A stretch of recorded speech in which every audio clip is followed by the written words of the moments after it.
Good morning and welcome to Blackberry Ridge. I've been working in the garden this morning.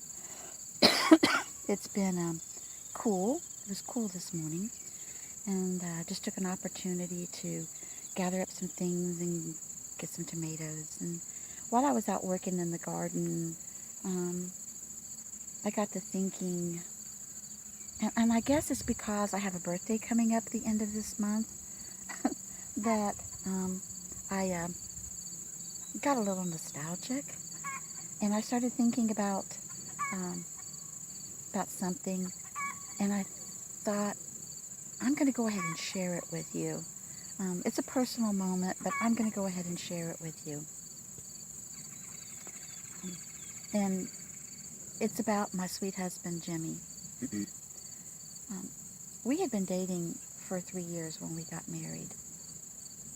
Um, Jimmy related to me later, after we had gotten married, that he had even gone to my son and asked my son what he could do to convince me to marry him, because he'd probably asked me like 100 times, and I kept saying, that I loved him, but I was never going to get married again. And my son had told him that there was no way he was ever going to get that milk. so, um, uh, so it goes, yeah.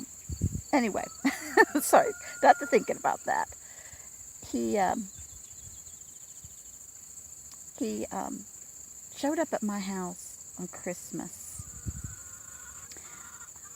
with a Grace Z hand quilting frame hanging out of the back of his Miata. His Miata. He was about half frozen because he lived on the other side of town from where I lived. So he was about half frozen, and nothing would do, but we had to set that quilting frame up. So it was about 11 o'clock, I guess, before we finally got dinner. I mean, we snacked in between, but before we finally got dinner. And after he had left, Ambria and I were sitting on the couch, and we were looking down at the pile that had been the Christmas tree, because it had to be dismantled to set up the quilting frame, and looked over at the quilt and that was on the frame. And I was just thinking about how wonderful it was that he had done that for me. And Ambria says, "Mama, it was a good Christmas." And I looked over at her and I said, "Baby girl, next time that man asks me to marry him, I'm going to say yes." She's like, "Mama, what changed your mind?" And well, he knows what makes me tick. He understands me. So we go into February. It's the first week of February. And Jim was over visiting. And he gets down on the one knee. I was sitting on the couch, and he gets down on the one knee. And he says, "Vivian Ann," he said, "I'm just a poor man. And I'm never going to be able to give you the things that you deserve. But I swear to you that if you marry me, you will always have milk in your coffee." Now, how romantic is that? Especially since milk in my coffee is very important to me. So we go, and that was on a Thursday. I go to work I told him yes, of course. So I go to work on Friday, and I'd been there about an hour when my phone rang, and it was him. And he told me to meet him over at the courthouse. I work downtown in Knoxville. He told me to meet him over at the courthouse, that we were going to go ahead and get our marriage license, and he had made arrangements for us to get married the next day on Saturday. And I was like, "Jim, honey, we don't need to rush on this. Newsflash, I'm not pregnant." And he's like going, I know, but I'm afraid you're going to change your mind." So I met him at lunchtime. We went over to the courthouse. We got our marriage license. And on Saturday, we were married by the chaplain of Knox County Sheriff's Department. My son gave me away. His two little girls were my flower girls. His wife was there. His son, Drew, was his best man, and Ambria was my maid of honor. And we were in my living room. And that was a very intimate, cozy wedding. Perfect for us. Just perfect.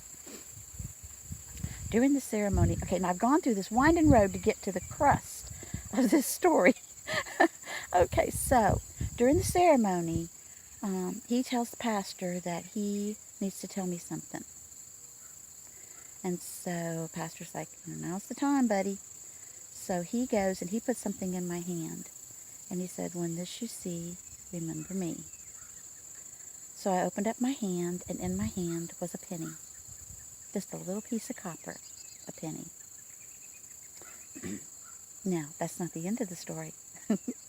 Okay, so it was on Monday when I went back to work, and there laying in the middle of my desk was a penny. Well, how could I not think of them? And several days later, there next to the placemat, on my placemat at the house was a penny. And it didn't happen every day.